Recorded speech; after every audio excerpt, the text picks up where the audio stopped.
এক গ্রামে বাস করত রহিম নামের একজন লোক।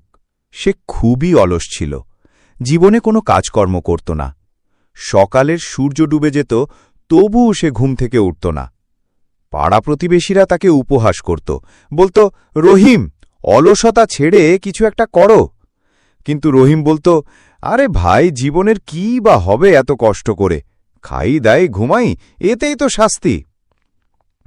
তার মা প্রতিদিন তাকে খাওয়াতেন, যত্ন নিতেন। কিন্তু একদিন তার মা অসুস্থ হয়ে পড়লেন, আর খাবার জোগাড় করার কেউ রইল না।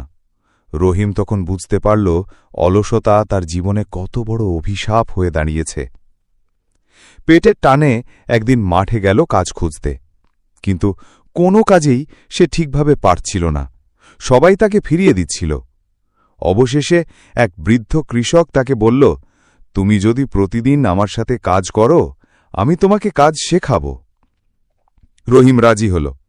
শুরুতে কষ্ট হলেও ধীরে ধীরে সে কাজ করতে শিখল। তার ভেতরের অলসতাকে হার মানিয়ে সে হয়ে উঠল এক পরিশ্রমী মানুষ। বছর খানেকের মধ্যেই সে নিজেই একটা ছোট জমি নিয়ে চাষাবাদ শুরু করল। আজ সেই রহিমই গ্রামের একজন সফল কৃষক। আর সবাই তাকে দেখে বলে, সত্যি, পরিশ্রম করলে জীবনে কিছু না কিছু পাওয়া যায়।